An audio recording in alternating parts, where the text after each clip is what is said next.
উনি আমাকে যখন ওষুধটা দেন না, প্রথম আমি যেদিন আসি উনি কিন্তু আমাকে বলেছিলেন আপনার প্রচন্ড খিদে হবে। একদম সত্যি কথা। আপনার নাম কি? আমার নাম বিনয় বিশ্বাস। আপনার কি অসুবিধা? আমার প্রস্রাবের অসুবিধা ছিল, কিডনির অসুবিধা ছিল। কিডনিতে কি ছিল? কিডনিতে রিপোর্টে একটা সিস স্টোন টাইপের। হ্যাঁ, একটা স্টোন ছিল, তাই তো? তো আপনি কোথায় ট্রিটমেন্ট করাচ্ছিলেন? ডাক্তার বি শর্মার কাছে। ডক্টর বি শর্মার কাছে। আচ্ছা, এনবিপি ইউনানিয়ান আয়ুর্বেদা রিসার্চ সেন্টার, তাই তো? ইউনিয়নের আয়ুর্বেদিক রিসার্চ সেন্টার। তো এখন আপনি কেমন আছেন? এখন রিপোর্টে আমি এইগুলো ভালো বুঝতে পারছি। একবার রিপোর্টটা কি একবার দেখাতে পারবেন? যে হ্যাঁ। আপনার আগের রিপোর্টটা কি ছিল?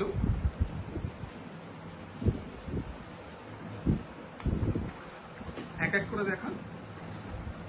আগের রিপোর্টটা আগে দেখান।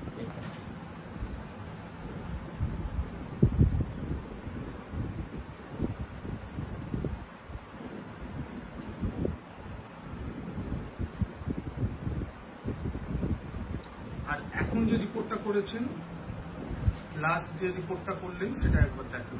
এই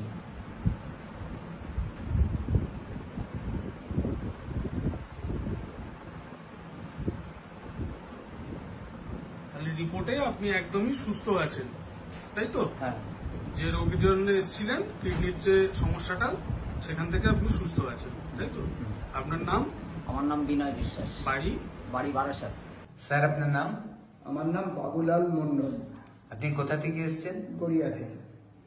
আচ্ছা, আপনি এনবিপিতে আপনার কি সমস্যা নিয়ে এসেছিলেন? আমার ডায়াবেটিসের সমস্যা নিয়ে এসেছিলাম। আচ্ছা, আপনি কত বছর ধরে ভুগছিলেন এই রোগে? আমি প্রায় 2 বছর আগে হুম। আমি এই রোগ জানতে পারি এবং আমি তখন থেকে অ্যালোপ্যাথিক চিকিৎসা করি, কিন্তু সুগার মোটামুটি 160-এর কাছাকাছি পিপিটা থাকতো। আচ্ছা। এবং আপনাদের প্রচার মাধ্যমে জানতে পেরে আমি এই আয়ুর্বেদ চিকিৎসার ভরসায় এখানে এসেছিলাম। আচ্ছা, এখানে আপনি যখন এলেন, এখন থেকে কতদিন আগে থেকে এখানে ট্রিটমেন্ট করাচ্ছেন? প্রায় 7 মাস আগে। আচ্ছা, এই 7 মাস যে ট্রিটমেন্ট করালেন, এখন আপনি কেমন আছেন? এখন খুবই ভালো আছি, সুগার একেবারে নিয়ন্ত্রণে বললে ভুল হবে, বরঞ্চ কমের দিকেই আছে। আচ্ছা, এখন লাস্ট রিপোর্টে আপনি কত দেখতে পেয়েছেন? ফার্স্ট রিপোর্টে আছে আমার ফাস্টিং আছে 89, হ্যাঁ। পিপি আছে 112। 112, যেটা 160 থাকতো সেটা 112, এবং আপনি এখন শারীরিকভাবে সুস্থ আছেন? একেবারে সুস্থ, আচ্ছা, কোন রকম আর কোনো কমপ্লিকেশন, আনুষঙ্গিক কোনো সমস্যা নেই? সমস্যা নেই। আচ্ছা, ধন্যবাদ আপনাকে দর্শকদেরকে এটা জানানোর জন্য যে আপনি এখন কেমন আছেন এই এনবিপি ইউনানিয়ান আয়ুর্বেদা রিসার্চ সেন্টারে এসে। ম্যাডাম, আপনার নাম কি? আমার নাম অসীমা চৌধুরী। কোথা থেকে এসেছেন আপনি? আমি নাগের বাজার থেকে এসেছি। নাগের বাজার থেকে। আচ্ছা, আপনি কি সমস্যা নিয়ে এনবিপি তে এসেছিলেন? আমি এসেছিলাম, আমার সুগারের সমস্যা ছিল, ব্যথা ছিল, এইসব নিয়ে সমস্যাগুলো নিয়ে এসেছিলাম। আচ্ছা, আপনি কি যখন এসেছিলেন তখন কোনো ওষুধ খেতেন? না, আয়ুর্বেদিক ওষুধ আমি খাইনি, অ্যালোপ্যাথিক খেয়েছিলাম আগে। তখন অ্যালোপ্যাথি ওষুধ খেতেন? হ্যাঁ, হ্যাঁ। আচ্ছা, তাতে কি কোনো ভালো ফল পেয়েছিলেন আপনি? দেখুন, আমি বেটার ফল পাওয়ার জন্য এখানে এসছেন আপনি আমাদের এনবিপি তে এসছেন একটা পার্মানেন্ট সলিউশনের জন্য। আচ্ছা, আপনি তারপরে আমাদের এখানে ট্রিটমেন্টে চালু করেছেন। হ্যাঁ, হ্যাঁ। করার পর আজকের দিনে দাঁড়িয়ে আপনি কেমন আছেন? আজকের দিনে দাঁড়িয়ে আমি সুগারের ওষুধ খাচ্ছি না। সুগারের কোনো ওষুধ খাচ্ছেন না? সুগারের ওষুধ খাচ্ছি না। আর তারপরে ব্যথার ওষুধ আমি বলতে গেলে বন্ধ করে দিয়েছি। কোনো পেন কিলার বা কোনো ওষুধ খেতে হচ্ছে না এখন? আপাতত আমার কিছু খেতে হচ্ছে না। তাহলে আপনার যে সমস্যা নিয়ে এসেছিলেন সেটা সম্পূর্ণভাবে এখন ঠিক হয়ে গেছে? হ্যাঁ, মনে করছি। আচ্ছা, আপনি এতে খুশি তো? অবশ্যই। আচ্ছা, এখন আপনি চলে ফিরে বেড়াতে পারছেন, যেখানে আপনার ইচ্ছে মতো যেতে পারছেন? হ্যাঁ, যাচ্ছি তো যাচ্ছি। আচ্ছা, কোনো কষ্ট হচ্ছে না? আচ্ছা, আমি একদম, তবে আপনাকে আমি একটা রিকোয়েস্ট করব যে যে দর্শকরা দেখছে আপনার প্রোগ্রামটা, তাদের জন্য কিছু কি মেসেজ দেবেন?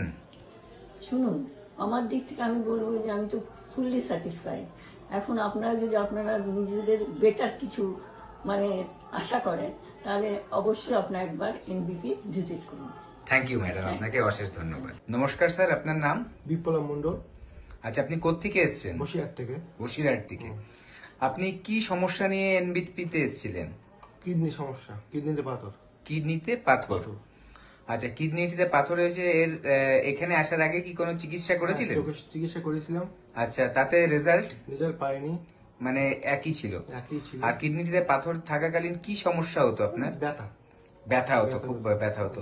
পেচ্ছাপ করতে পেচ্ছাপ ঠিক ছিল, এমনি ব্যথাটা হতো। হ্যাঁ, আচ্ছা, এবার আপনি আমাদের এনবিপিতে এসে যে ট্রিটমেন্ট করলেন খুব ভালো। তাতে রেজাল্ট পেয়েছেন? হ্যাঁ, result তো পাথরটা কি এখন বেরিয়ে গেছে? হ্যাঁ, বেরিয়ে গেছে। আচ্ছা, কতদিন ওষুধ খেয়েছেন? 45 দিন পেয়েছি, 45 দিনে আপনার পাথরটা বেরিয়ে গেছে। কিডনি থেকে পাথর বেরিয়ে গেছে। আচ্ছা, আপনি বলছিলেন পাথরটা আপনার সাথে আছে, দেখালে ভালো হয়, দর্শকরা এটা দেখলে বুঝতে পারবে। দেখুন, এরকম একটা পাথর আমাদের পেশেন্ট, উনি ট্রিটমেন্ট করেছে 45 দিন, আমাদের ওষুধ খেয়েছে এনবিপিতে এসে, এবং ওনার পাথর কিন্তু পেচ্ছাপের মাধ্যমে বেরিয়েও গেছে। ঠিক আছে, জাস্ট 45 ডেজ। এরকম রেজাল্ট কিন্তু আমরা দেখতে পাই আমাদের এনবিপি ট্রিটমেন্টে। আপনাকে অশেষ ধন্যবাদ এটা বলার জন্য আর দেখানোর জন্য যে পাথরটা নিয়ে এসেছেন। আরেকটা কথা বলবো, আপনি যারা এই প্রোগ্রামগুলো দেখবে, আপনার টিভিতে এই প্রোগ্রামগুলো দেখবে, তাদের জন্য কিছু বলতে চাইবেন? দেখুক, খুব ভালো লাগবে। না, মানে ট্রিটমেন্ট সম্বন্ধে কিছু বলতে চাইবেন? ট্রিটমেন্ট সম্বন্ধে কি, ট্রিটমেন্টটা করলে খুব ভালো হবে, উপকার পাবে। অশেষ ধন্যবাদ আপনাকে। স্যার, আপনি কোত্থেকে এসেছেন? আমি এসেছি সোদপুর পানিহাটি থেকে। আচ্ছা, আপনার নাম? আমার নাম সুধীর সরকেল। আচ্ছা, আপনার পেশেন্ট কে? আমার পেশেন্ট আমার মিসেস বন্দনা সরকেল। আচ্ছা, উনি কি সমস্যা নিয়ে এসেছিলেন? ওনার গ্যাস অম্বল আচ্ছা, আর থাইরয়েড। থাইরয়েডের সমস্যা ছিল। হ্যাঁ। আচ্ছা, কি কষ্ট হতো ওনার? ওনার গ্যাস অম্বল হতো এবং থাইরয়েডের থেকে সমস্যা নানা রকম প্রবলেম হতো। আচ্ছা, থাইরয়েডের সমস্যা ছিল বলে বিভিন্ন ধরনের সমস্যা দেখা দিয়েছে। আচ্ছা, তারপরে সেটা মোটামুটি মানে 30-35 বছর ধরে। 30-35 বছরের পুরনো সমস্যা। হ্যাঁ। দুটো সমস্যা বললেন, একটা হচ্ছে গ্যাস অম্বল আর একটা হচ্ছে থাইরয়েডের সমস্যা। আচ্ছা, আপনি আগে তো নিশ্চয়ই কোনো ট্রিটমেন্ট করিয়েছেন? হ্যাঁ, অ্যালোপ্যাথি দেখিয়েছি, কিচ্ছু হয়নি। আচ্ছা, যেরকম তেমনই ছিল আর কি, সমস্যার সমাধান হয় কিচ্ছু হয়নি। আচ্ছা, মানে ওই 2-4 দিন বন্ধ ছিল, তারপরে আবার হয়েছে। মানে ওষুধটা ছাড়তে পারেননি তখন? না। আচ্ছা, তারপর আমাদের এনবিপিতে এসে ট্রিটমেন্ট চালু করেছেন? হ্যাঁ, আমি দেখলাম যে আমি বিনোদ শর্মাকে দেখলাম।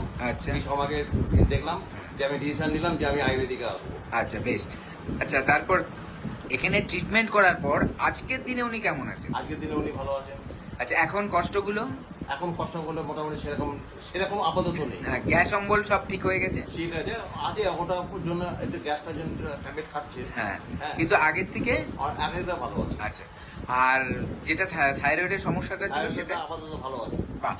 আচ্ছা, এখন আপনি দর্শকদের জন্য কি বলতে চাইবেন? দর্শকদের জন্য বলতে চাই যে এটাই, যাদের সামর্থ্য আছে তারা আয়ুর্বেদিক এনবিপিতে আসুন। হ্যাঁ, যদি রোগ দেখেন তাহলে পয়সা দেখলে চলবে না, আর পয়সা দেখলে রোগ দেখলে চলবে না। আচ্ছা, বাহ, একটা ভালো কথা বললেন যে দেখুন, রোগের সাথে কোনো কম্প্রোমাইজ করা যাবে না। মানুষের টাকা তখনই কাজে আসবে যদি তার প্রাণ থাকে। হ্যাঁ, ঠিক আছে। আমি একদিন অ্যালোপ্যাথিক দেখিয়েছি, হ্যাঁ। আমার টাকাও গেছে, হ্যাঁ, পেশেন্টও সারিনি, এবং মানে উল্টে আমার মানে ক্ষতি হয়ে গেছে। হ্যাঁ। হ্যাঁ।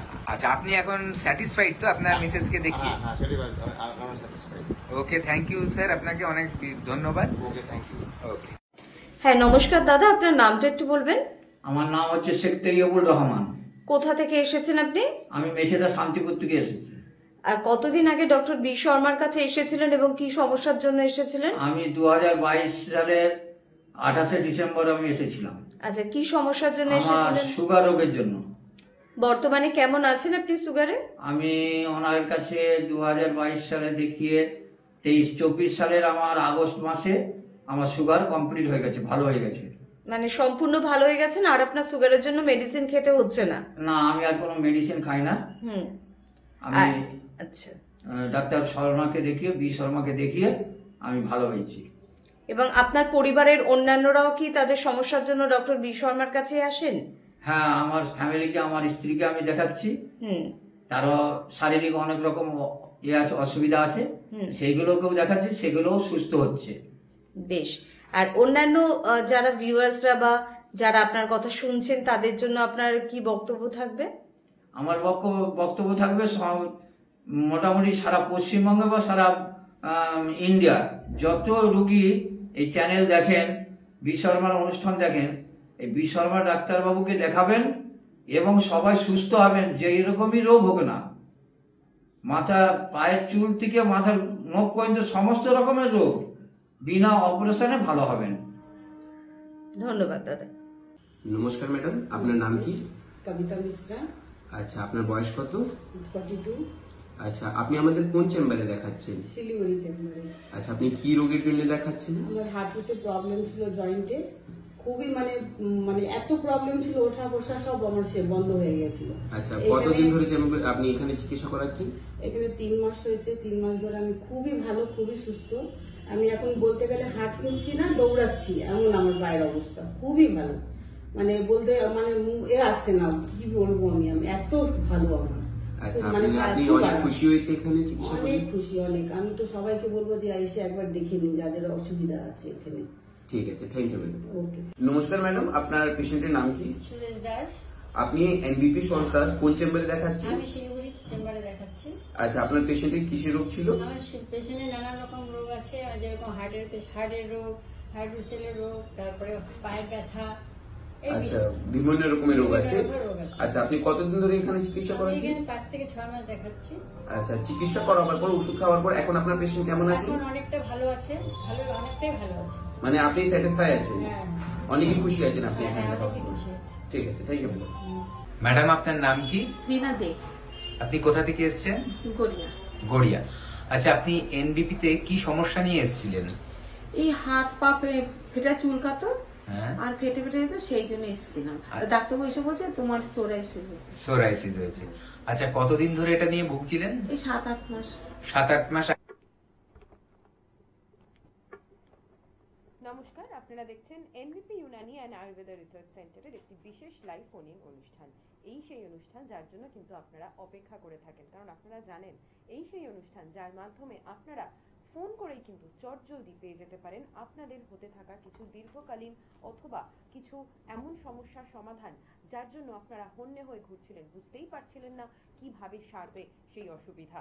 অথবা আপনারা এটাও জানেন যে আমরা যদি চট করে এই স্ক্রিনে দেখানো নাম্বারে ফোন করে নিই তাহলেই কিন্তু পেয়ে যাব একটা অ্যাপয়েন্টমেন্ট, যে অ্যাপয়েন্টমেন্টের মাধ্যমে আপনারা পেয়ে যাবেন ভেষজ উপায়, আপনাদের দীর্ঘদিনের রোগ সমাধান করার একটি উপায়। আমরা জেনে নেব যে কোথায় কোথায় রয়েছে চেম্বার, কোথায় কোন দিন কোন ডাক্তার বসছে, সমস্ত কিছু জানবো আজকের এই এপিসোডে। এবং আজকে আমাদের সঙ্গে অবশ্যই করে রয়েছেন এনবিপি ইউনানিয়ান আয়ুর্বেদা রিসার্চ সেন্টারের সিএমও ডক্টর এন ভট্টাচার্য। আমরা তার সাথে সরাসরি কথা বলে নেব। আজকে যে বিষয়ে আমরা কথা বলবো তা কিন্তু বিশেষ করে মহিলাদের জন্য উপকারী, অর্থাৎ বিভিন্ন ধরনের মহিলাদের যে সমস্ত সমস্যার সম্মুখীন হতে হয় সেই ধরনের রোগ নিয়ে আজকে আমরা আলোচনা করব। আমরা শুরুতেই একবার সবাইকে জানিয়ে দেব পশ্চিমবঙ্গের কোন কোন জেলায় কোন দিন কোন ডাক্তারবাবু থাকছেন। বনগাঁতে থাকছেন ডক্টর এন ভট্টাচার্য, ক্যানিংয়ে থাকছেন ডক্টর আর দে, বহরমপুরে আপনারা পেয়ে যাচ্ছেন ডক্টর বি শর্মাকে, খড়গপুরে পাচ্ছেন ডক্টর এন ভট্টাচার্যকে, মালদায় থাকছেন ডক্টর এস ঘোষাল, কৃষ্ণনগরে আপনারা পাচ্ছেন ডক্টর বি শর্মাকে, আগরতলায় পাচ্ছেন ডক্টর এন ভট্টাচার্যকে, কোচবিহারে থাকছেন ডক্টর এস ঘোষাল, হেরিয়াতে আপনারা পাচ্ছেন ডক্টর এ হালদারকে, মেচেদায় থাকছেন ডক্টর এন ভট্টাচার্য, আরামবাগে আপনারা পাচ্ছেন ডক্টর এ হালদারকে, বর্ধমানে থাকছেন ডক্টর এন ভট্টাচার্য, শিলিগুড়িতে থাকছেন ডক্টর এস ঘোষাল, দুর্গাপুরে আপনারা পাচ্ছেন ডক্টর এন ভট্টাচার্যকে, বাঁকুড়ায় থাকছেন ডক্টর বি শর্মা, শিলচরে আপনারা পাচ্ছেন ডক্টর এস ভাদুরীকে, গুয়াহাটিতে আপনারা পাচ্ছেন ডক্টর এস ঘোষালকে, পুরুলিয়াতে থাকবেন ডক্টর এ হালদার, কাকদ্বীপে থাকবেন ডক্টর এস ভাদুরী, ঝাড়গ্রামে থাকবেন ডক্টর এ হালদার, ডিব্রুগড়ে থাকবেন ডক্টর এস ঘোষাল, তবে সেটা কিন্তু 15ই সেপ্টেম্বরের পর থেকে, বোলপুরে থাকবেন ডক্টর এস ভাদুরী, দিল্লিতে থাকবেন ডক্টর এ হালদার 16ই সেপ্টেম্বরের পর থেকে, রায়গঞ্জে থাকবেন ডক্টর এস ঘোষাল, আলিপুরদুয়ারে ডক্টর বি শর্মাকে পেয়ে যাবেন, জামশেদপুরে পাবেন ডক্টর এন ভট্টাচার্যকে, আসানসোলে পাবেন ডক্টর বি শর্মাকে, হলদিয়াতে পাবেন ডক্টর এ হালদারকে। এবং যারা কলকাতাতেই দেখাতে চান তাদেরকে জানিয়ে রাখি হেড অফিস রয়েছে মধ্যমগ্রামে, এছাড়াও কলকাতায় চেম্বার রয়েছে হাতিবাগান, ল্যান্সডাউন এবং আমতলাতে। হাওড়ার বাসিন্দারা দেখাতে পারেন বেলুর, বাল্টিকুড়ি এবং শিবপুরে। এছাড়াও যারা চাইছেন আগে ফোন করে একটা অ্যাপয়েন্টমেন্ট বুক করে নিতে তাদের জন্য বলে রাখি হেল্পলাইন নাম্বার রয়েছে 9830235527 অথবা 9830235537। এবারে আমরা সরাসরি চলে যাব আমাদের আজকের আলোচনায়। তার আগে আমরা স্বাগত জানাবো আমাদের এনবিপি ইউনানি অ্যান্ড আয়ুর্বেদা রিসার্চ সেন্টারের সিএমও ডক্টর এন ভট্টাচার্যকে। নমস্কার। নমস্কার। আজকে আমরা বিশেষত মহিলাদের যে সমস্ত রোগ ভোগের সম্মুখীন হতে হয় সেই সমস্ত রোগ নিয়ে একটু আলোচনায় যাব। তো প্রথমেই জেনে নেব, অনেক ইয়াং মেয়েরা বিশেষত এই কারণে আমাদেরকে ফোন করে যে আমি বিশেষত এই পিসিওডি পিসিওসির এই সমস্যায় এতটাই ভুগতে থাকি যে মানে আমার কাছে লাইফটাই খুব আনপ্রেডিক্টেবল হয়ে যাচ্ছে। পিসিওডি বা পিসিওএস খুব একটা এখন ওয়ার্ল্ড ওয়াইড একটি সমস্যা, যেটি কিনা এখন প্রত্যেকটা, আপনি যদি 10 জন মেয়ের যদি ইউএসজি রিপোর্ট করান তার মধ্যে আপনি দেখবেন যে 7-8 জনের মধ্যে পিসিওডি বা পিসিওএস এর সমস্যা রয়েছে। এই পিসিওডি বা পিসিওএস এটি কিন্তু হওয়ার কারণ আমাদের শরীরের মধ্যে হরমোনাল ইমব্যালেন্স। আমাদের শরীরে যে হরমোনসগুলো রয়েছে, ফিমেল হরমোনস যেগুলো রয়েছে, যদি তার তারতম্য ঘটে, যে আপনার হরমোন ঠিকভাবে আপনার রিলিজ হচ্ছে না বা আপনার হরমোন রিলিজ হচ্ছে কিন্তু সেখান থেকে আপনার যে পিরিয়ড হওয়ার জন্য যে ফ্লোটা দরকার সেটা আপনার ঠিকভাবে হচ্ছে না, তাহলে কিন্তু আপনার আমাদের যে দুটো ওভারি রয়েছে, রাইট ওভারি আর লেফট ওভারি, তার মধ্যে খুব ছোট ছোট ফুসকুড়ির মতো কিছু দেখা যায়, বাউলসের মতো, সেটাকে আমরা পিসিওডি বা পিসিওএস বলে থাকি। পিসিওডি বা পিসিওএস নিয়ে আমি এর আগের দিনও একটা প্রোগ্রাম করেছিলাম দুটোর মধ্যে ডিফারেন্সিয়েট করার জন্য। পিসিওডি এন্ড পিসিওএস আমরা অনেকেই ভাবি যে বোথ আর সেম, বোথ আর ক্যারেক্টারাইজেবলি সেম, কিন্তু এর কারণ কজ কিন্তু আলাদা রয়েছে। হয়তো আপনার সিস্ট থাকলে আপনাকে ইউএসজি রিপোর্টে পিসিওডি বা পিসিওএস এরকম লেখা থাকছে, কিন্তু দুটোর কিন্তু রিজন আলাদা। কিন্তু আপনার এই পিসিওডি বা পিসিওএস এর জন্যই কিন্তু আপনার মেনস্ট্রুয়েশন সাইকেলটা ইরেগুলার হতে পারে, যে আপনার 1-2 মাস অন্তর অন্তর আপনার পিরিয়ডসের সমস্যাটা আপনার দেখা দিচ্ছে, বা আপনার হয়তো খুব কম ব্লিডিং হচ্ছে বা অতিরিক্ত বেশি ব্লিডিং হচ্ছে, 1 মাসে 2 বার আপনার পিরিয়ডস চলে আসছে, বা আপনার 2 মাস 3 মাস অন্তর অন্তর পিরিয়ডস হচ্ছে, এরকম কিন্তু চেঞ্জেস আপনি আপনার সাইকেলের মধ্যে লক্ষ্য করবেন। যদি আপনার 1 মাস এরকম সমস্যা হচ্ছে যে আপনার পিরিয়ডটা আপনার হয়তো ডিলে হচ্ছে বা হলো না, সেটা নিয়ে আমি বলবো খুব একটা চিন্তার কারণ নেই, কারণ অনেক সময় আমাদের স্ট্রেস বা আমাদের এংজাইটি থেকেও কিন্তু এই সমস্যাটি আসতে পারে।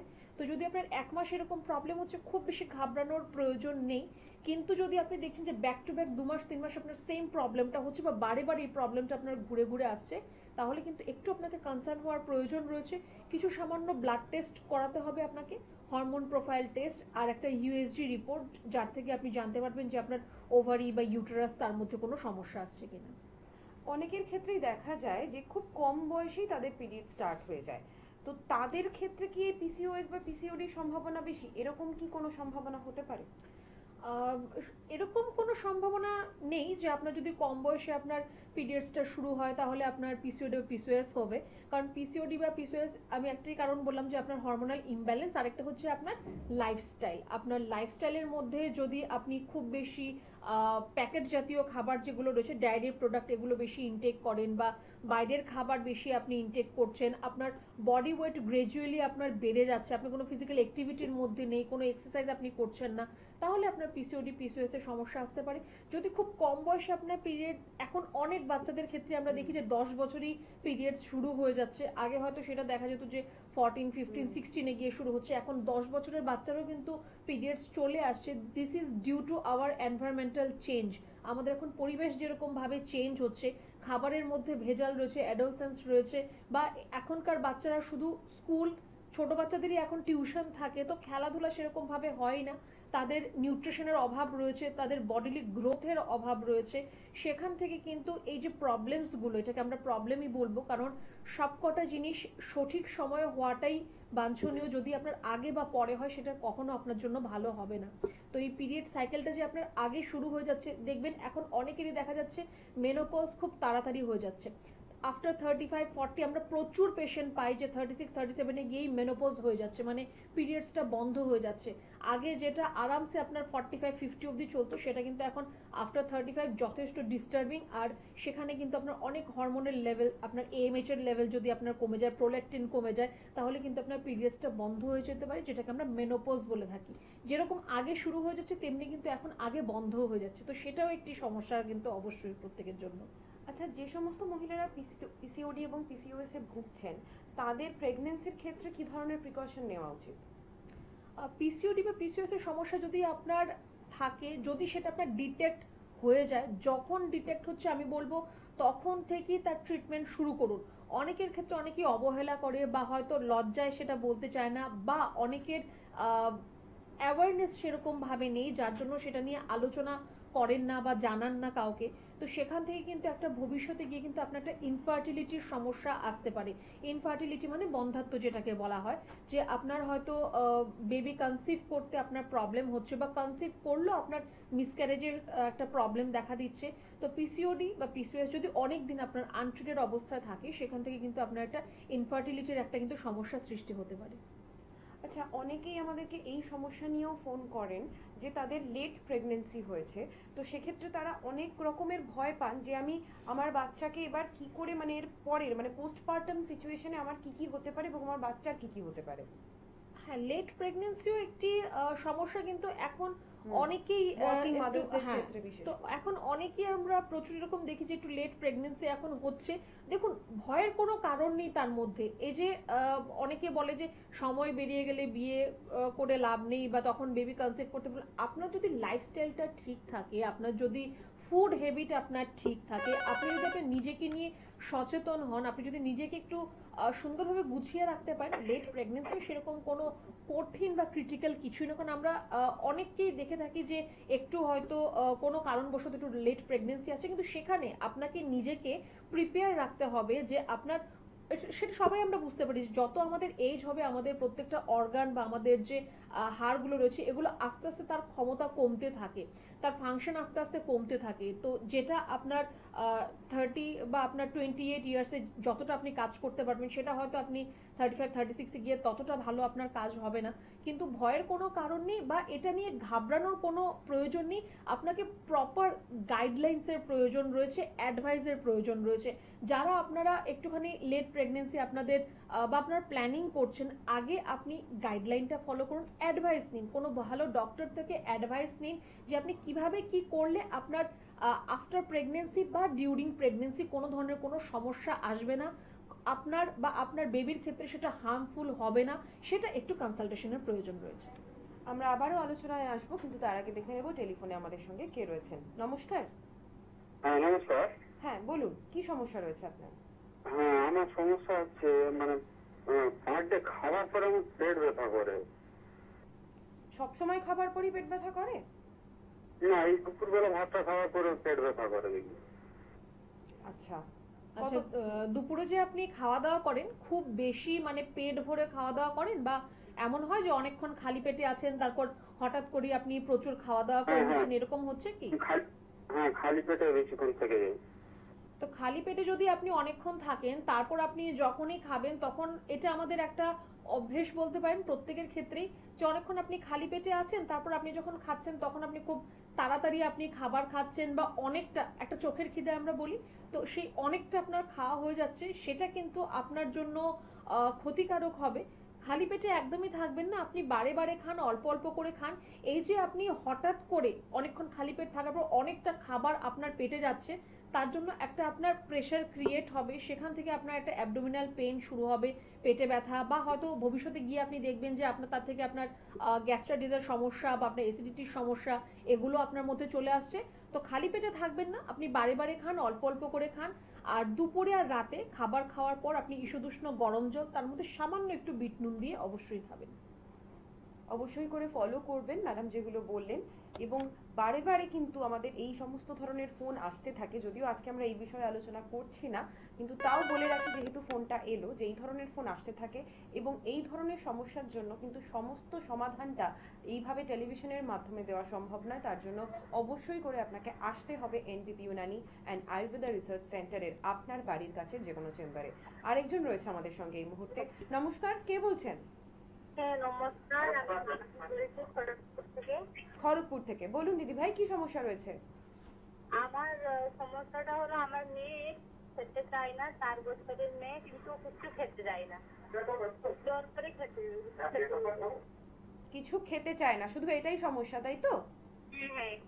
আচ্ছা, আপনি টেলিভিশনে শুনতে থাকুন। দেখুন, আপনার 4 বছরের মেয়ে, আপনি বলছেন কিছু খেতে চায় না, এটা অনেক বাচ্চাদের এই সমস্যাটা থাকে। তার দুটো কারণ রয়েছে। যদি তার যেটাকে লস অফ অ্যাপিটাইট বলি, যদি তার খাবার হজম ঠিকভাবে না হয় তাহলে তার সঠিকভাবে খিদে পাবে না, খিদে না পেলে সে সঠিকভাবে খাওয়া দাওয়া করবে না। আর অনেকের থাকে যে আপনার খাওয়ার ক্যাপাসিটিটাই খুব কম, তার জন্য হয়তো খেতে চায় না, বারে বারে খেতে চায় না, বা অল্প একটু খেয়েই তারপর মুখ ঘুরিয়ে ফেলছে, খাবে না, এরকম অনেক বাচ্চাদের ক্ষেত্রে আমরা সেটা দেখে থাকি। আপনাকে যেটা লক্ষ্য রাখতে হবে, 4 বছর ওর হয়ে গেছে, তো ওর প্রত্যেক দিন ওর স্টুলটা, ওর পটিটা পরিষ্কার হচ্ছে কিনা আগে সেটা আপনাকে খেয়াল রাখতে হবে। যদি প্রত্যেক দিন ওর স্টুল হয় আর সেটা যদি পরিষ্কার হয় তাহলে ওর খাওয়া দাওয়ার রুচিটা এমনিতেই ফিরে আসবে। আর তারপর বলবো যে মোটামুটি এখন একটু তো ওকে আর ফলের রস দেওয়ার দরকার নেই, ওকে গোটা ফল, একটা আস্ত ফল ওকে খেতে দিন বা অর্ধেক করে সেটা ওকে খেতে দিন। লেবু জাতীয় ফল একটু বেশি করে দেবেন, আর যে কোনো ফল, সিজনাল হলে তো খুবই ভালো, যে সময় যেই ফলটা রয়েছে ওকে ফল খেতে দিন, গোটা না খেতে পারলে অর্ধেকটাই দেবেন। লেবু জাতীয় ফল একটু আপনাকে দিতে বললাম বেশি করে। আর খাওয়া দাওয়ার মধ্যে বলবো যে ও খেতে চাইছে না বলে যে ওকে বাইরের খাবার দেবেন বা স্পাইসি খাবার দেবেন বা আপনি খুব বেশি আপনি তেল ঝাল মশলা দিয়ে রান্না করে দেবেন, সেরকমটা করবেন না। অল্প অল্প করে খাবার দিন, একটু এরকম ভাবে ওকে দেখুন চেঞ্জ করা যাচ্ছে কিনা। যদি দেখছেন যে না তাতেও কোনো সমস্যার সমাধান আপনার হচ্ছে না, আগামী মাসে আমাদের খড়গপুরে চেম্বার রয়েছে, চেম্বারে আমি থাকবো, আপনি একটুখানি হেল্পলাইন নাম্বারে ফোন করে একটু যোগাযোগ করে নেবেন, যদি প্রয়োজন মনে করেন একবার একটু চেম্বারে এসে দেখা করবেন। একদমই তাই, সমস্ত সমাধান তো এভাবে সরাসরি ফোনের মাধ্যমে, টেলিভিশনের মাধ্যমে দেওয়া সম্ভব না। হয়তো আপনার বাচ্চার এমন কিছু রয়েছে যেটা হয়তো আমাদের টেস্ট করে জানতে হবে, সেক্ষেত্রে কিন্তু অবশ্যই করে আপনাকে আসতে হবে আপনার বাড়ির কাছের এনবিপি ইউনানি অ্যান্ড আয়ুর্বেদা রিসার্চ সেন্টারের চেম্বারে। যে আলোচনায় আমরা ছিলাম সেই আলোচনায় ফিরবো। পিসিওডি, পিসিওএস এই সমস্যা তো রয়েছে, বিভিন্ন মহিলারা এই সমস্যায় ভুগছেন, কিন্তু এছাড়াও আরো বিভিন্ন সমস্যাজনিত কারণে আমরা দেখতে পাই আমাদের কাছে বিভিন্ন পেশেন্ট আসছেন বিভিন্ন সময়। তার মধ্যে অন্যতম হচ্ছে কারুর ইউটেরাস একটু হেভি, তো তার সেক্ষেত্রে কি করা উচিত বা এর জন্য কি সমস্যা তার হতে পারে? সেটাকে আমরা বাল্কি ইউটেরাস বলে থাকি, মানে মহিলাদের যে ইউটেরাস, মানে যেটাকে জরায়ু বা বাচ্চা ঘর যেটাকে বলা হয়, তার চারপাশে একটা লেয়ার জমা হয়ে যায়, সেখান থেকে সেটা একটু আপনার বাল্কি ইউটেরাস বা বড় সাইজের মনে হয়। তার জন্য কিন্তু আপনার পিরিয়ডস এর মধ্যে প্রবলেম আসতে পারে, হয়তো আপনার প্রচুর পিরিয়ডস প্রচুর আপনার ক্লটিং হচ্ছে, মানে যেটা আমরা বলি যে চাকা চাকা রক্ত যাচ্ছে, প্রচুর ক্লটিং হচ্ছে বা আপনার তলপেটে ব্যথা হচ্ছে, তার কিন্তু একটা কারণ আপনার এই বাল্কি ইউটেরাস হতে পারে।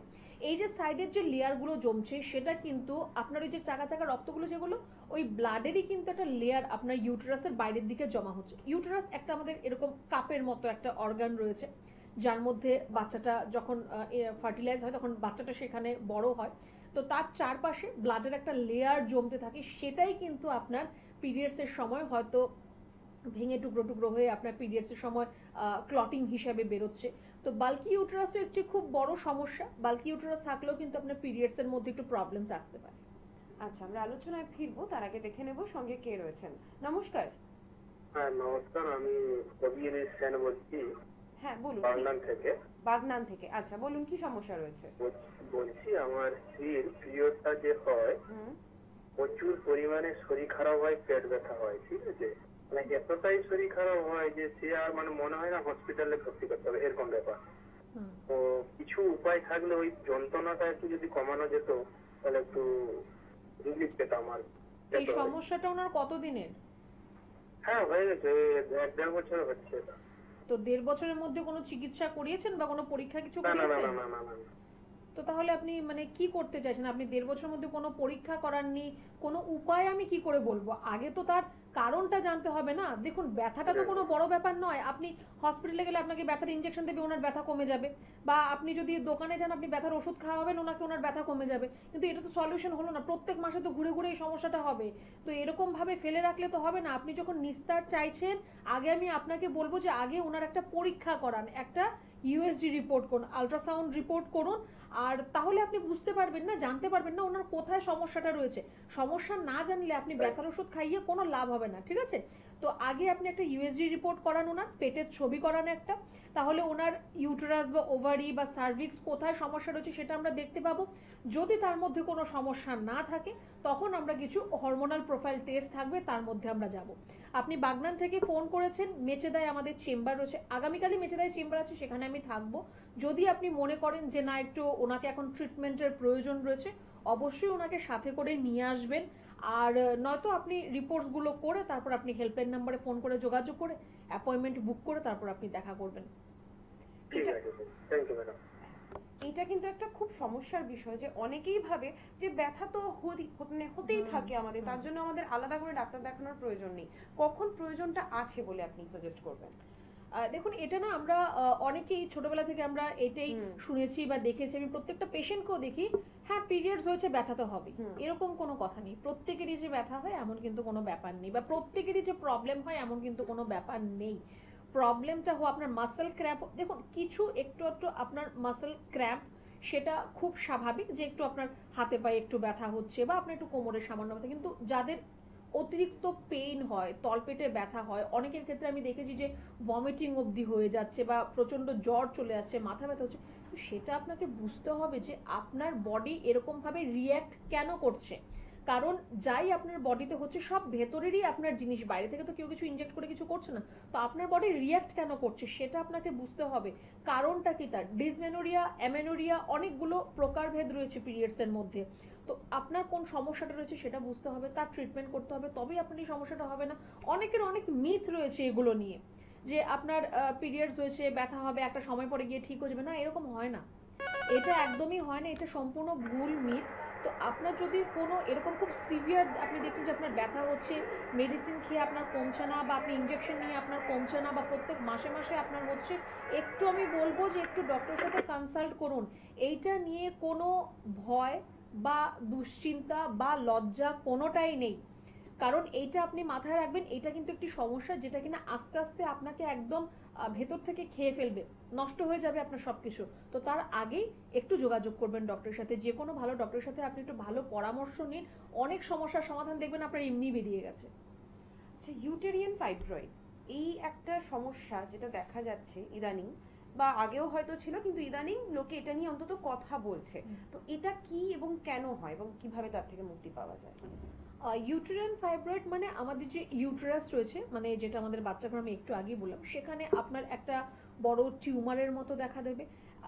দেখুন, প্রথমে একদিনই তো আপনার টিউমার হয়ে যাবে না, সেটা আস্তে আস্তে আপনার একটা ছোট একটা টিউমার ফলিকল থেকে সেটা আপনার টিউমারের আকার ধারণ করবে, সেটা তারপর আপনার লার্জ হয়ে যাবে, মায়োমা হয়ে যাবে সেটা। তো তখন গিয়ে আমাদের যখন আমরা দেখতে পাই যে না আস্তে আস্তে তলপেটটা মেইনলি একটু বড় হয়ে যাচ্ছে, বা আপনার হয়তো ভারী মনে হচ্ছে পেটের মধ্যে, বা আপনি দেখবেন যে আপনার যদি আপনি পিরিয়ডস এর সময় থাকে তার মধ্যে আপনার পিরিয়ডটা হয়তো আপনার চলছে, বা আপনার হোয়াইট ডিসচার্জের সমস্যা অনেক বেশি দেখা দিচ্ছে, তো তখন কিন্তু আপনাকে একটু ইউএসজি রিপোর্ট করে একটু দেখে নেওয়ার প্রয়োজন রয়েছে যে আপনার কোনো ইউটেরাইন ফাইব্রয়েডের মতো সমস্যা হচ্ছে কিনা। এই মুহূর্তে একজন রয়েছেন আমাদের সঙ্গে টেলিফোনে। নমস্কার, কে বলছেন? নমস্কার ম্যাডাম। নমস্কার, আমি বলুন। বেলঘরিয়া থেকে তন্নি সাহা বলছিলাম। আচ্ছা, বলুন কি সমস্যা রয়েছে আপনার? হ্যাঁ, আমার না পেটে প্রচন্ড প্রবলেম হয়, আমার বয়স 26 বছর, পেটের সমস্যা আছে, আর ভীষণ মানে কিছু খেলেই অম্বল হয়ে যায়, যাই কিছু খাই অম্বল হয়, একটা বাজে টকজার মতো সবসময়, মানে অস্বস্তি হয় আমার এই বিষয়টা। আচ্ছা, তো আপনার স্টুলটা পরিষ্কার হয় প্রত্যেকদিন? হ্যাঁ ম্যাডাম, স্টুল ক্লিয়ার প্রতিদিন। আর বাইরে খাওয়া দাওয়া করেন আপনি? না না না, সেরকম কোনো না। বা বাড়িতেও যে খাওয়া দাওয়া হয় তার মধ্যে খুব রিচ খাওয়া দাওয়া হয়, মাছ মাংস ডিম বা তেল ঝাল খাওয়া হয় না, জলটা তুলনামূলক একটু কম খাওয়া হয়। আচ্ছা, দেখুন প্রথমত বলবো যদি আপনার স্টুল ক্লিয়ার হচ্ছে that is a good sign, good thing, কিন্তু আপনার যেহেতু বলছেন যে আপনার অ্যাসিডিটির সমস্যা হচ্ছে, তো আমাদের পেটের মধ্যে অ্যাসিড আর অ্যালকালাইন দুটোই কিন্তু উৎপন্ন হয়। এবার আপনার হাইপার অ্যাসিডিটি হয়েছে, মানে অ্যাসিড প্রোডাকশন আপনার পেটের মধ্যে বেশি পরিমাণ হচ্ছে। কেন সেটা হচ্ছে, আপনি হয়তো একটু খালি পেটে থাকেন, হ্যাঁ, তো এই যে আপনি খালি পেটে যখন থাকছেন তখন আপনার পেটের মধ্যে অ্যাসিড উৎপন্ন বেশি হয়ে যাচ্ছে, যার থেকে আপনার অ্যাসিড রিফ্লাক্স হচ্ছে, আপনার হয়তো মুখ টক হয়ে থাকা বা গলা বুক জ্বালা করা এই সমস্যাগুলো আসছে। তো আপনি খালি পেটে একদমই থাকবেন না, আপনার দা মোস্ট যেটা করা দরকার, খালি পেটে থাকা আপনার একদমই চলবে না। আপনি বারে বারে খান, অল্প অল্প করে খান। আমরা সারাদিনে 4 বার খাওয়া দাওয়া করি, আপনি সেটাকে 6 বার করুন, 6 বারে আপনি খাওয়া দাওয়া করুন, ভালো করে চিবিয়ে খাবারটা খাবেন। আর একটু ঈষদুষ্ণ গরম জল খান, সারাদিনে মোটামুটি 3 থেকে 3.5 লিটার আপনাকে জল খেতে হবে, সেটা চেষ্টা করবেন হালকা গরম জল খাওয়ার। আর দুপুরে আর রাতে স্পেশালি বলবো আফটার লাঞ্চ আর ডিনার 1 গ্লাস ঈষদুষ্ণ গরম জল নিন, তাতে সামান্য একটু বিট নুন দিন, দিয়ে ওই জলটা আপনি খাবেন, দেখবেন আপনার অ্যাসিড রিফ্লাক্সটা অনেক পরিমাণে কম থাকছে। ঠিক আছে, আমরা আলোচনায় ফিরবো। ইউটেরিয়ান ফাইব্রয়েড যাদের হয় তাদের কি ভবিষ্যতে ইউটেরাস ক্যান্সার অবধি হতে পারে? একদম, শুধু ইউটেরাইন ফাইব্রয়েড থেকে নয়, যদি আপনার পিসিওডি এর সমস্যা অনেকদিন ধরে থাকে, সেটা কিন্তু একটা সময় পরে গিয়ে আমি বললাম যে ইনফার্টিলিটির প্রবলেম আসতে পারে, সেখান থেকে কিন্তু আপনার যে কোনো রিপ্রোডাক্টিভ অর্গানের মধ্যে ক্যান্সারের একটা সৃষ্টি হতে পারে।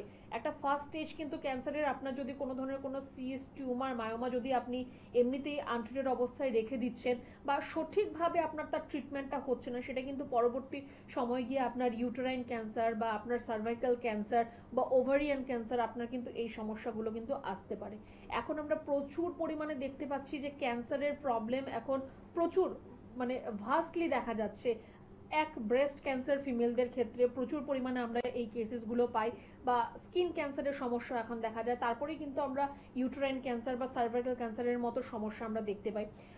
কিছু তার জন্য ভ্যাকসিনেশন রয়েছে, সেটা একটা পার্টিকুলার এজ পর্যন্ত আপনার এইচপিভি ভাইরাসের ভ্যাকসিন যদি আপনি নিয়ে থাকেন, তাহলে আপনার পার্সেন্টেজটা কম হবে, মানে আপনার সম্ভাবনাটা কম হবে ক্যান্সার হওয়ার। কিন্তু তার মানে কিন্তু এই নয় যে আপনার ক্যান্সার আপনার ধারে কাছেও আসবে না, আপনাকে ছুতেও পারবে না, অনেকটা আপনি হয়তো সেফ থাকবেন। কিন্তু যদি আপনার এরকম অবস্থা অলরেডি রয়েছে যে আপনার কোথাও কোনো সিস্ট বা ফলিকল বা টিউমার বা মায়োমা এগুলো আপনার রয়ে গেছে, সেটা চিকিৎসা ঠিকভাবে হচ্ছে না বা চিকিৎসা আপনি করাচ্ছেন না, তাহলে কিন্তু ভবিষ্যতে গিয়ে সেটা আপনার ক্যান্সারাস হয়ে যেতে পারে, আর সেটা কিন্তু আপনার ম্যাটাস্টেসিস হতে পারে, মানে ছড়িয়ে পড়তে পারে। সাপোজ ধরুন আপনার ইউটেরাসের মধ্যে একটা ক্যান্সার ধরা পড়লো, সেটা কিন্তু তারপর আপনার সার্ভিক্স, আপনার ওভারি, ফ্যালোপিয়ান টিউব, তার মধ্যে কিন্তু ছড়িয়ে পড়তে পারে। তো এতটা ভয়াবহ যাতে জিনিসগুলো না হয়, তার জন্যই বলা যে প্রথম থেকেই নিজেকে নিয়ে সচেতন হন। আমরা প্রত্যেক দিন প্রোগ্রাম একমাত্রই অ্যাওয়ারনেসের জন্যই করি। আমি চেষ্টা করি যে ফিমেল ওরিয়েন্টেড যত প্রবলেম সেগুলো নিয়ে একটু অ্যাওয়ারনেস ক্রিয়েট করার জন্য। আর এটাই বারে বারে বলার যে লজ্জার কোনো জায়গা নেই, আপনার বাড়ির লোকের সাথে সেটা আপনি শেয়ার করুন। যদি মনে হয় যে না আপনি সেরকমভাবে শেয়ার করতে পারছেন না, আপনি ডক্টরের সাথে এসে সেটা নিয়ে আপনি কনসাল্ট করতে পারেন। একটা জিনিস মাথায় রাখবেন, প্রত্যেকটা ডক্টরই কিন্তু এই জিনিসগুলো পড়াশোনা করে তারপরেই ডক্টর হয়েছে, সেটা মেল ফিমেল উভয়ের ক্ষেত্রেই কিন্তু সেম। অনেকে হয়তো ভাবে যে আমি ফিমেল ডক্টর ছাড়া আমি দেখাবো না, মেল ডক্টররা যে জানে না সেরকম কিছুই নয়, ওনাদের কাছে লজ্জার কোনো ব্যাপার নেই। আর যদি আপনারা প্রেফার করেন যে না আমরা ফিমেল ডক্টরকে দেখাবো, এনবিপিতে এলে আপনারা আমাকে পেয়ে যাবেন। তো চিন্তা, ভয় বা লজ্জা কোনোটাই রাখবেন না। যেই সমস্যাটাই হচ্ছে, আপনার পিরিয়ডস সংক্রান্ত হোক বা আপনার হোয়াইট ডিসচার্জের সমস্যা হোক বা আপনার ডিউরিং প্রেগনেন্সি বা প্রেগনেন্সি আসছে না, আপনার মিসক্যারেজ হচ্ছে, অ্যাবর্শন হয়েছে, যে কোনো সমস্যাই হোক, সেটা নিয়ে ডিসকাস করা উইথ এ হেলথ প্রফেশনাল, মানে একজন ডক্টরের সাথে, খুব ইম্পর্টেন্ট।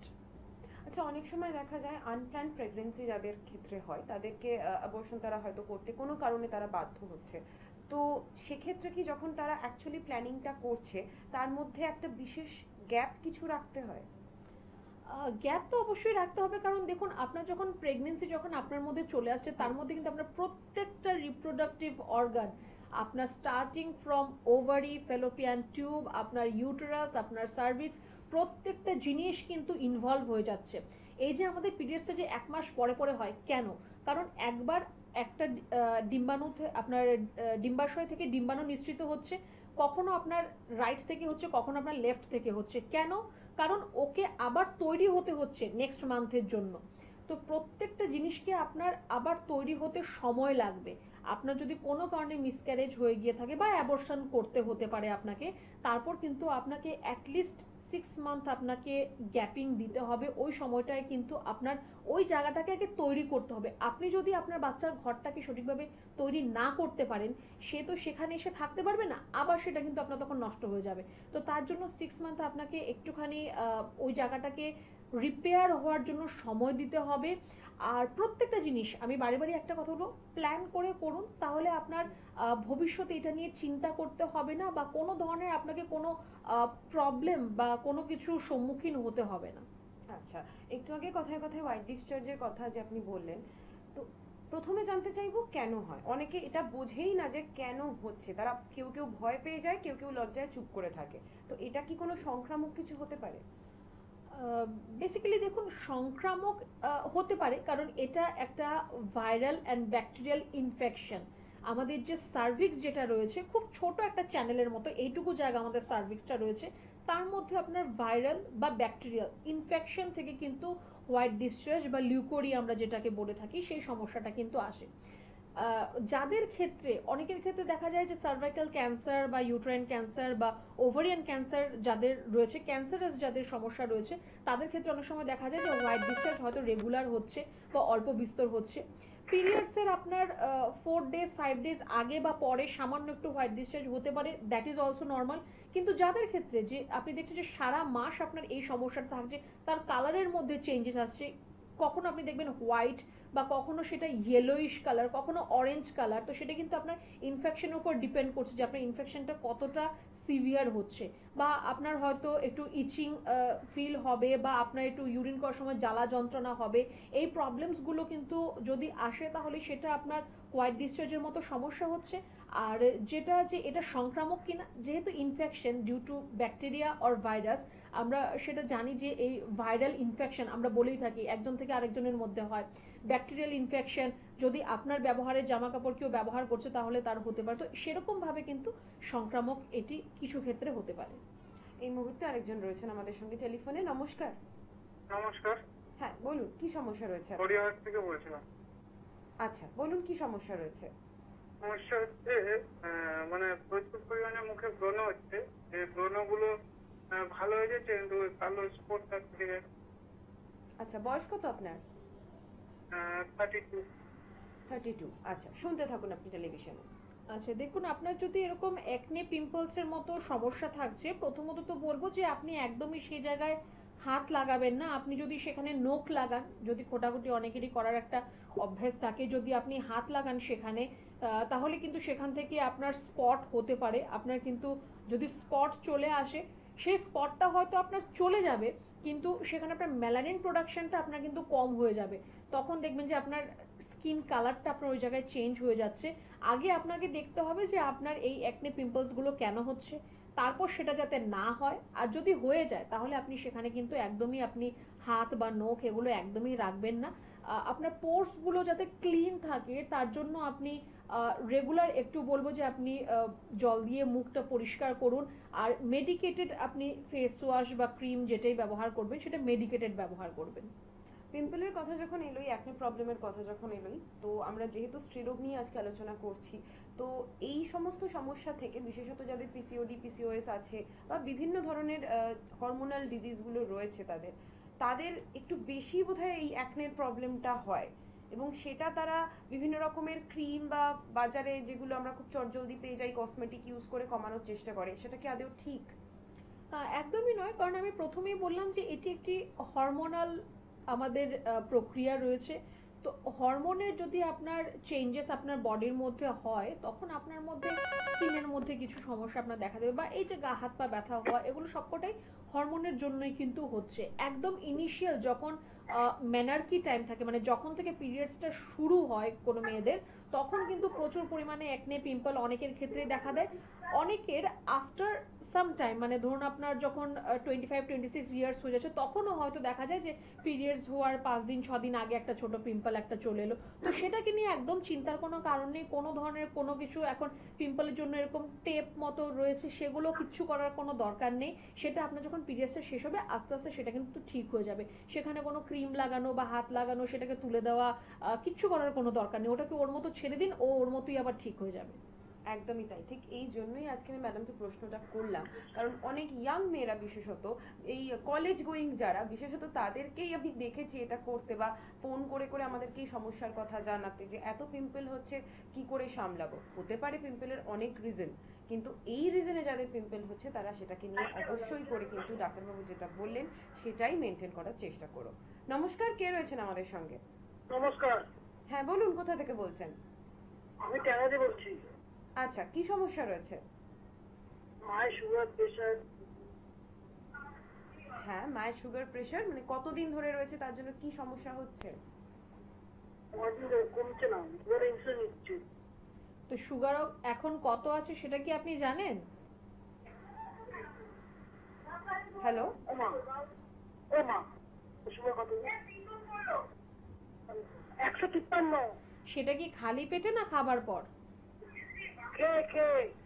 আর খালি পেটে কত আছে সেটা জানা আছে আপনার? হ্যালো, 153।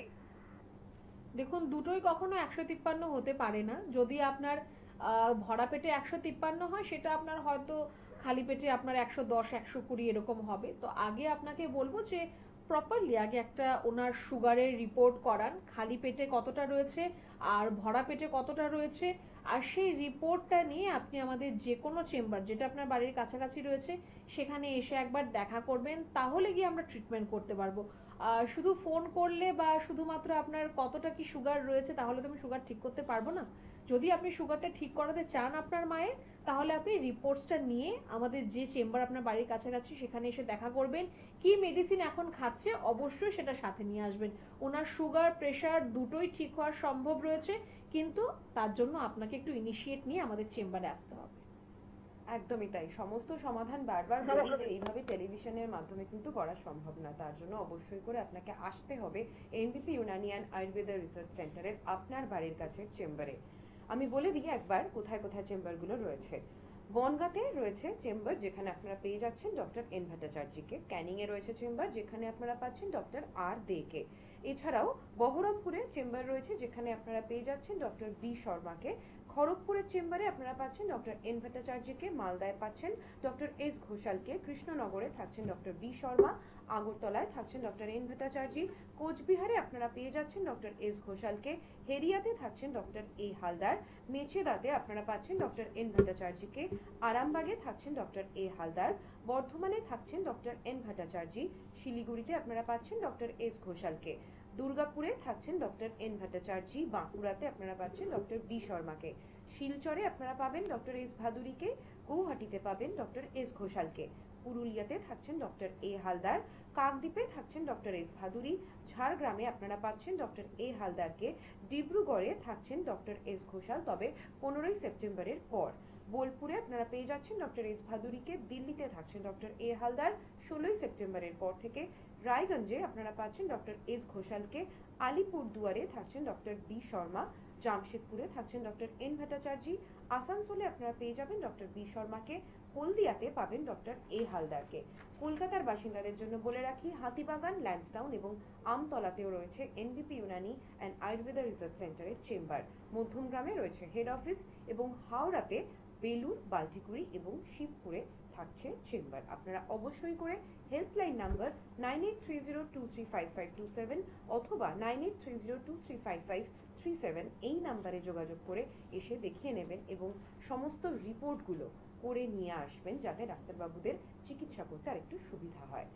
আমরা যে আলোচনায় ছিলাম সেই আলোচনায় আবারও ফিরবো। সময় খুবই অল্প আছে, তো আমরা খুব চটজলদি জেনে নেব যে সমস্ত মহিলাদের এই দীর্ঘদিন ধরে হোয়াইট ডিসচার্জের সমস্যা হচ্ছে এবং সেটাকে তারা হয়তো অতটা নার্চার করছেন না, অতটা ধ্যান দিচ্ছেন না, যে এটা একটা স্বাভাবিক ব্যাপার বলে ছেড়ে দিচ্ছেন। তাদের যখন দেখা যায় যে ধীরে ধীরে তারা বয়স বাড়ছে, তখন তাদের এই থেকে অন্য ধরনের কিছু রোগের উপসর্গ দেখা দিচ্ছে। তো এটার ব্যাপারে কি বলবো? হোয়াইট ডিসচার্জ যদি যেটা আমরা একটু আগে আলোচনা করছিলাম যে অনেকে হয়তো সেটা খেয়াল করেন না বা বুঝতে পারেন না বা হয়তো বলতে একটু সংকোচ বোধ করছেন, দ্বিধা বোধ করছেন, সেটা কিন্তু পরবর্তী সময়ে গিয়ে আপনার সার্ভিসাইটিসের মতো একটি সমস্যা আপনার মধ্যে কিন্তু আসতে পারে। সার্ভিসাইটিস মানে হচ্ছে আপনার যে সার্ভিক্স, যেটা আমি বললাম যে একটা ফিমেল অর্গানটির ছোট্ট একটা এরকম এইটুকু সাইজের একটা চ্যানেল রয়েছে, সেটা আপনার সোয়েলিং হয়ে যাবে, ফুলে যাবে। সেখানে তখন আপনার ব্যথা অনুভব হতে পারে, কিছু আপনার হয়তো ব্লিডিংও কিন্তু আপনি হয়তো আপনার আসতে পারে, ওকেশনাল ব্লিডিং আপনার তার থেকে হতে পারে। আর আপনার দেখবেন তখন হোয়াইট ডিসচার্জ যেটা আপনার হয়তো আগে একটু ইয়েলোইশ কালার বা একটু হোয়াইটিশ কালার ছিল, সেটা আপনার অরেঞ্জ কালার হচ্ছে। কারণ হচ্ছে যে আপনার তার সাথে ব্লাড মিক্স হচ্ছে।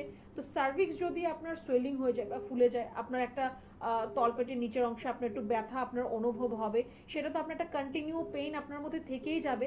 আস্তে আস্তে কিন্তু সে সার্ভিসাইটিস থেকে আপনার সার্ভাইকাল ক্যান্সারের দিকেও কিন্তু আপনার চলে যেতে পারে।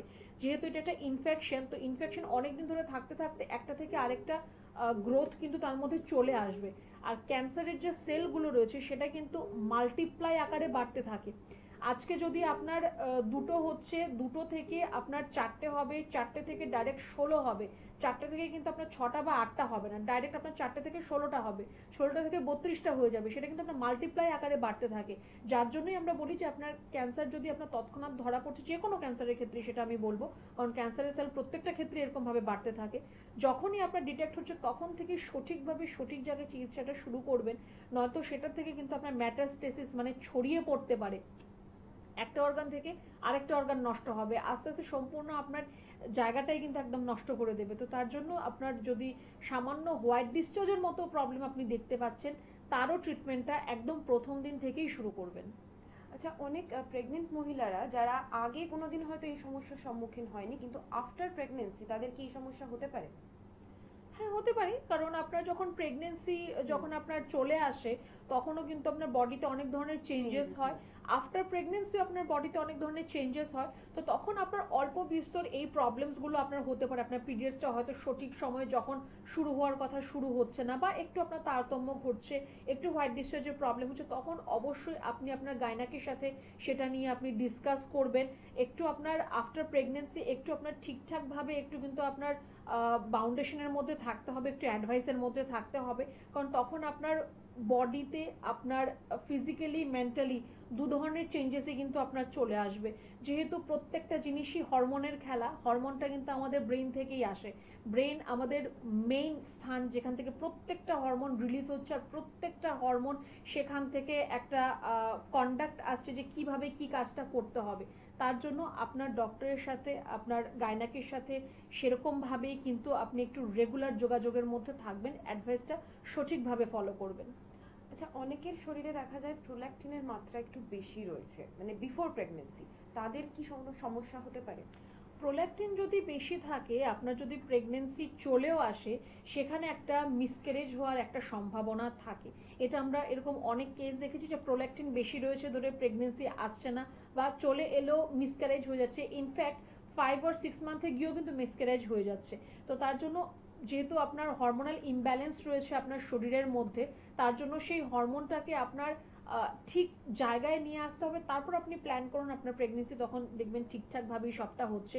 তো এই প্রোল্যাক্টিন যদি বেশি থাকে, সেটা কমানোর জন্য বাইরে থেকে আবার হরমোন দিয়ে সেটাকে কমানোর কোনো প্রয়োজন নেই। সেটাকে আপনার ঠিক করার জন্য আপনার যে প্রত্যেক দিনের যে আপনার সাইকেলটা, সেটাকে আপনার ঠিক করতে হবে। একটা সঠিক সময় আপনার ঘুম থেকে ওঠা, সঠিক সময়ে খাওয়া দাওয়া করা, আর খাওয়া দাওয়ার মধ্যে আপনি কি খাবেন বা কি খাবেন না তারও একটা চার্টের প্রয়োজন রয়েছে। লাইফস্টাইলটাকেও চেঞ্জ করার একটা কিন্তু আপনার চার্টের প্রয়োজন রয়েছে। আচ্ছা, অনেকের ক্ষেত্রে দেখা যায় যে নন প্রেগনেন্ট মহিলাদের ক্ষেত্রেও কিন্তু একটা মানে উজিং আউটের সমস্যা দেখা যায়। অনেক সময় দেখা যায় যে নিপল থেকে তাদের মানে অনাবশ্যক কিছু সিক্রেশন হচ্ছে। সেটা কেন হয় এবং সেটা কতটা ক্ষতিকারক? ক্ষতিকারক নয় যদি সেটা আপনার, আপনি হয়তো দেখছেন যে আপনি 6 মাসে একদিন আপনি দেখলেন, বা সারা 1 বছরে 2 বছরে আপনি একদিন 8 দিন আপনি সমস্যাটা দেখলেন, দ্যাটস টোটালি আপনার কমন। সেটা আপনার ডিউরিং পিরিয়ডসের সময়ও কিন্তু সেটা আপনার হতে পারে। তো সেটা নিয়ে খুব ভয়ের বা চিন্তার একদমই কারণ নেই। কিন্তু যদি আপনার রেগুলার আপনার এই সমস্যাটা যদি হতে থাকে যে আপনার কোনো সিক্রেশন হচ্ছে, তাহলে কিন্তু সেটা আপনার একটা অন্য কোনো সংকেত দিতে পারে, কারণ সেটাও কিন্তু আপনার হরমোনের জন্যই হচ্ছে। আচ্ছা, আর যাদের ক্ষেত্রে দেখা যায় যে তারা প্রেগনেন্ট লেডি এবং তাদের মানে বিফোর বার্থ আর কি, মানে বিফোর বেবির বার্থ, তাদের বেশি পরিমাণে মিল্ক এসে যাচ্ছে এবং তাদের সেটা নিয়ে খুব পেন হচ্ছে। অনেকেই ভয় পান যে ইন ফিউচার তাদের ব্রেস্ট ক্যান্সারের সম্ভাবনা। এটা কি সত্যি? যদি সঠিকভাবে যদি ল্যাকটেশন না করা হয়, মানে আপনার ধরুন মিল্ক প্রোডাকশন আপনার ঠিকঠাকভাবে হচ্ছে, কিন্তু আপনার বেবি যদি সেই মিল্কটা সঠিকভাবে যদি না নিতে পারে, যদি সেটা আপনার মিল্ক ডাক্টের মধ্যে জমা হয়ে থাকে, তাহলে কিন্তু আপনার পরবর্তী সময় গিয়ে একটা ক্ষীণ সম্ভাবনা আমি বলবো আপনার কিন্তু সেটা হতে পারে। যাদেরই ব্রেস্ট ক্যান্সার হয় তখনই কিন্তু আমাদের একটাই প্রশ্ন থাকে যে আপনার বেবি রয়েছে কিনা, বা সে ঠিকভাবে তখন ল্যাকটেশন ঠিকভাবে হয়েছিল কিনা। কারণ আপনার যদি মিল্ক প্রোডাকশন ঠিকঠাকভাবে হচ্ছে, সেটা যদি আপনার না বেরোচ্ছে আপনার ঠিকভাবে, তাহলে কিন্তু সেখানে আপনার ওটা আপনার মিল্ক ডাক্টের মধ্যে জমা হয়ে থাকবে, আর পরবর্তী সময়ে গিয়ে কিন্তু সেটা একটা আপনার গ্রোথ সৃষ্টি হতে পারে সেখানে। যার জন্য যদি বেবি সঠিকভাবে যদি মিল্ক সাক না করতে পারে, তখন সেটা আমরা ব্রেস্ট পাম্পের মাধ্যমে আমরা বলে থাকি যে সেটা আপনি লেট আউট করুন, মানে বার করে দিন। ব্রেস্ট পাম্পের মাধ্যমে বার করে সেটা আপনি আপনার বেবিকেও দিতে পারবেন, বা আপনার যে অতিরিক্ত আপনার যে মিল্ক সিক্রেশন হচ্ছে সেটাও আপনার তখন ঠিক হয়ে যাবে। আচ্ছা, যে সমস্ত বাচ্চাদের আমরা শুরুতেই যেটা বললাম খুব অল্প বয়সেই তাদের পিরিয়ডস চলে আসে, তাদের ক্ষেত্রে কি মানে মেনোপজের সম্ভাবনাটা বেশি তাড়াতাড়ি? যেটা অলরেডি একবার আলোচনা আমরা করলাম যে এখন যেরকম আর্লি শুরু হচ্ছে সেরকম মেনোপজও আর্লি হচ্ছে, কিন্তু এই রেশিওটা কিরকম হয়? মানে এটা কি কোনো একটা আমরা মাপ আগে থেকে পেতে পারি যে আগে শুরু হচ্ছে মানে আগে শেষ হবে? হ্যাঁ, এরকম খুব যে সবার ক্ষেত্রে হবে সেটা নয়, কিন্তু ম্যাক্সিমাম পার্ট বা মেজর পার্টের ক্ষেত্রে কিন্তু এটাই হয় যে আপনার যদি মেনার্কির টাইম যদি খুব তাড়াতাড়ি থাকে, যে খুব কম বয়সে আপনার পিরিয়ডসটা শুরু হয়ে যাচ্ছে, সেটা আপনার মেনোপজের টাইমটাও খুব তাড়াতাড়ি আপনার কিন্তু আসতে পারে। কিন্তু প্রত্যেকের ক্ষেত্রেই যে এরকম হবে সেটা প্রয়োজনীয় নয়, তবে ম্যাক্সিমামের ক্ষেত্রে আমরা এটাই দেখে থাকি অ্যাকচুয়ালি। আচ্ছা, অনেক বয়স্ক মহিলাদের ক্ষেত্রে মানে যাদের খুব তাড়াতাড়ি হচ্ছে তাদের জন্য তো ডাক্তারবাবু অলরেডি বললেন যে তাদেরকে কিরকম চিকিৎসার মধ্যে দিয়ে যেতে হবে, বা এটা অলরেডি অ্যালার্মিং যে আপনার তাড়াতাড়ি মেনোপজ হচ্ছে, তার মানে কিন্তু আপনাকে একবার অন্তত এসে দেখাতে হবে এনবিপি ইউনানি অ্যান্ড আয়ুর্বেদা রিসার্চ সেন্টারের চেম্বারে। আমরা খুব চট করে একটুখানি জেনে নেব যে সমস্ত মহিলাদের মেনোপজ হয়ে যাচ্ছে তাদের একটু শারীরিক বা মানসিক কিছু চেঞ্জেসের মধ্যে দিয়ে যেতে হয়, তারা কিভাবে নিজেদেরকে সামনে রাখবেন। কিছুই নয়, এটাকে আপনাকে অ্যাকসেপ্ট করতে হবে একদম ন্যাচারাল ভাবে। সেটাকে আপনি নিজের মতো করে অ্যাকসেপ্ট করে নিন। আপনার প্রত্যেকটার একটা সময় থাকে, তো সেটা আপনাকে অ্যাকসেপ্ট করে নিতে হবে, তাহলে দেখবেন আপনার সবটাই ইজি মনে হচ্ছে একদম। একদমই তাই, এই নিয়ে বেশি ঘাবড়ানোর কোনো দরকার নেই, বেশি চিন্তা করার কোনো দরকার নেই। যদি মনে হয় কিছু সমস্যা রয়েছে অবশ্যই করে চলে আসবেন এনবিপি ইউনানি অ্যান্ড আয়ুর্বেদা রিসার্চ সেন্টারে, আপনার বাড়ির কাছের নিকটবর্তী চেম্বারে। আজকের মতো অনুষ্ঠান আমাদের এখানেই শেষ করতে হচ্ছে। পরের দিন আরও কিছু গুরুত্বপূর্ণ বিষয় নিয়ে অবশ্যই চলে আসবো আমরা চ্যানেল ভিশনের এই সময়। নমস্কার।